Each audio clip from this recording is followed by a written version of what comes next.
Welcome back to the channel, guys. Today we are going to be working on a 2021 SeaDoo GTX Limited 300. It's actually one of the first 300s I've worked on in a while, so it's good to have one of these back.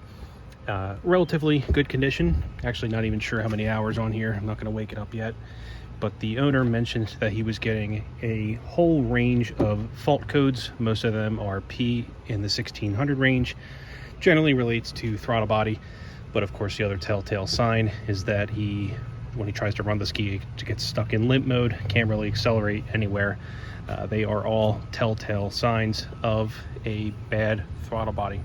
I don't remember all of the fault codes that he mentioned, but I know some of the ones are P1614, P1615. I think there was some odd ones in there as well: P1619, P160E, P060E, I believe. But either way, all of those are indicating issues with the throttle body. Basically that it doesn't know where the butterfly is, just the valve on the inside. It's getting kind of resistance codes, all kinds of problems. The spring on the inside is all messed up. So all signs are pointing to a throttle body, which is what I have right here. So these are pretty simple to replace. It's really not complicated at all. Hardest part is just taking the engine access cover off. You'll see there's only 4 bolts holding it on, plus we have our hose coming from the intercooler here. So I'm going to show you how to replace this if you guys have any of those codes, or if you have the performance issue where you kind of get stuck in limp mode or whatever. This will be applicable to you.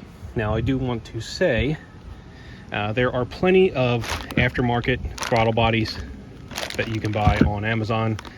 I've tried a whole range of them. Customers bring me all kinds of parts, and I've yet to find one that does not work. So it's pretty simple part. Really the only complicated part inside is a circuitry that tells the valve where it is relative to what it's commanding from the ECU. So that's really all there is to it. Pretty simple mechanism. The one thing that I will note is that these are, even though they are plug and play, you just plug them in, you're good to go. It's best to do a throttle body or throttle position sensor recalibration. And the reason you should do that is because, let's say the ECU is commanding this thing to be at 23.67% open, but it's not calibrated. So when you go to that, it's actually only 22% open. Then you're missing out on some performance. Of course, it works the other way around.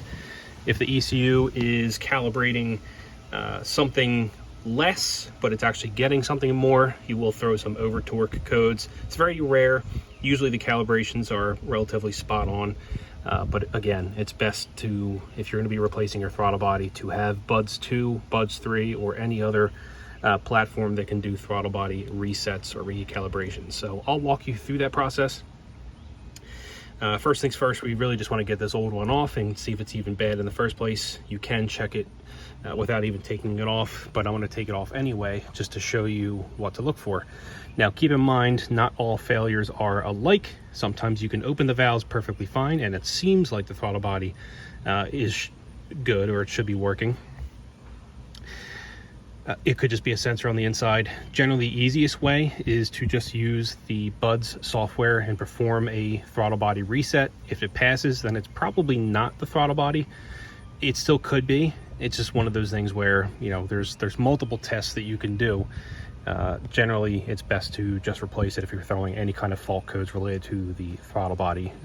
I would say 90 to 95% of the time, it is going to be a bad throttle body. So let's go ahead and pull this guy off. It's going to be very simple. We just have our throttle, or the boost hose here, which I already disconnected just so I don't have to bore you guys. We're just going to put that aside. Next, we have the electrical connection. This is a 6-position or 6-pin electrical connection. You can see there, same thing. We're just going to tuck that aside. Now we can actually look inside, and it doesn't look too bad. Generally, if there's water corrosion or whatever, you'll see a lot of that buildup, which is usually the primary cause of the failure of these things. Now, I wanted to point that out because it's kind of important to know why these things fail. Most of the time, if you have a bad throttle body and you look inside here and there's salt deposits or whatever, that's a pretty good indicator that your intercooler may be failing.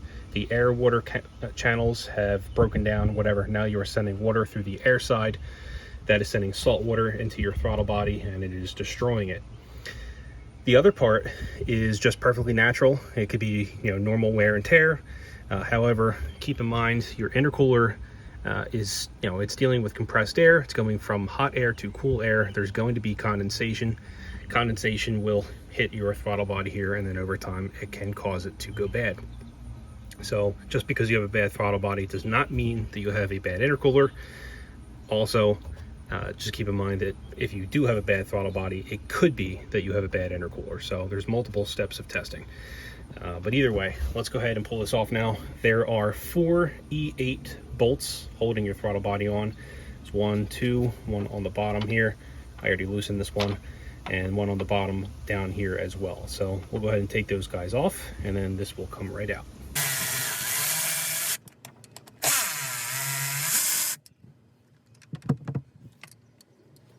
Okay, here's our throttle body. I'm just going to pull our bolts out real quick. We'll put those aside just because I don't want them to drop. And we'll just take a quick look at this real quick. All right, so here is our throttle body. Here's our butterfly valve. Now you should be able to move this by hand. You can see I already tried this. And we get to whatever percentage opening that is, and then it does not go anymore. Try from here. Yeah, so it's not opening. So there's something in the gearing mechanism that is broken here. I don't know if the sensor part's broken as well. It could just be the mechanical butterfly section. But either way, this thing is definitely broken, not worth it. So this is trash. We'll go ahead and replace it. The one thing we can do is reuse this seal here. Replacement, even the OEM throttle bodies do not come with a gasket. So it's just a rubber seal. We can reuse this. It's not paper or a disposable one. We'll take this aside. Let's go ahead and grab our new throttle body. All right, so here's our brand new throttle body, and I'm just going to open this so you can see. That's what we should be able to do. So let's go ahead, we'll reinstall our gasket here. If you go with an aftermarket one, they usually give you paper or little fabric gaskets. They're trash. Don't even bother putting them on. They're not going to seal. Okay, that's it. Now we can go ahead and reinstall our throttle body. We're just going to grab our studs. We'll drop them through.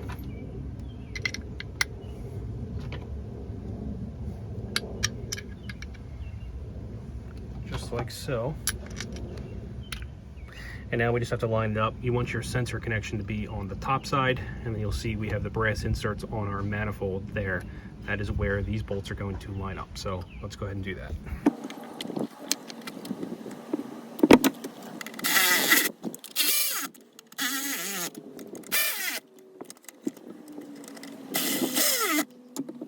Now that we have it installed, we can go ahead and take our electrical connection, put that back on. Now we can also go ahead and reinstall our intercooler hose. However, I am not going to do that yet because I want to do a test on this intercooler, see if it's spitting any water that could explain why it failed. But in the meantime, let's go ahead and open up buds so that we can do a recalibration on here. I think what I'm going to do is open up buds 2. I haven't used that in a while. We'll get that connected on here and take care of the relearn. All right, so here we are in buds 2. I forgot how long this takes to open compared to buds 3, so that's rather unfortunate. We need to go into the settings menu here. If you're in buds 3, you're going to go to the settings and functions menu. We'll wait for this to come up here.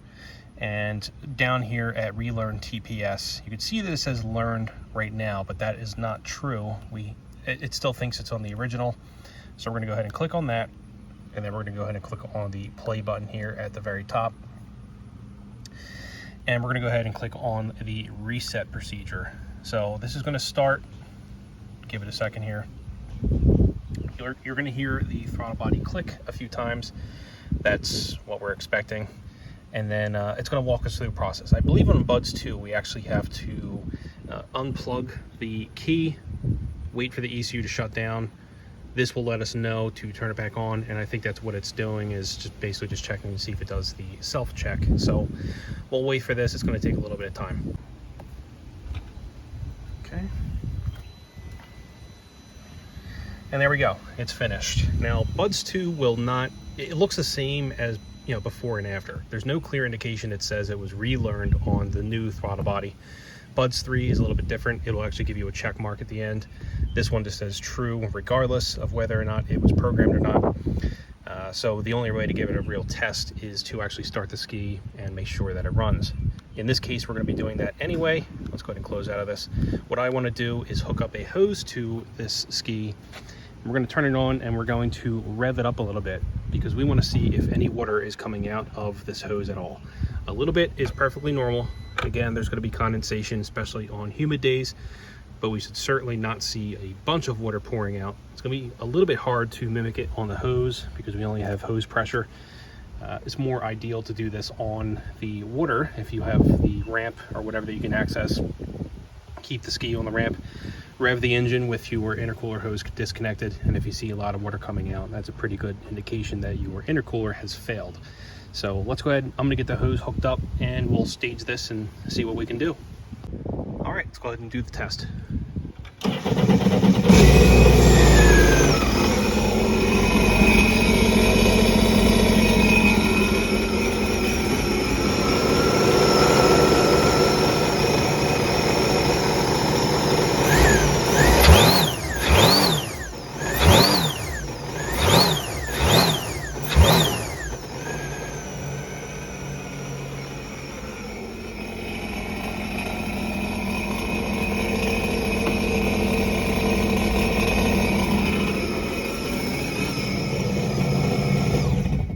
All right, so that was a good test. We had absolutely nothing coming out of the intercooler, so we know that it was not leaking. That's a good sign. So now all we really need to do is go ahead and reconnect our charge pipe here. We'll get that on, make sure that we have our hose clamps nice and tight, not too tight that we're going to strip it, but we don't want to have any boost leaks. And then that's pretty much it. I'll do another scan in Buds afterwards just to make sure all of the codes are clear. But that's all there is to it. Nice and easy swap to do a throttle body on here. Could not be any easier. So that's all for this video. If you guys have any questions, of course, just drop a comment. I'll get back to you as soon as I can.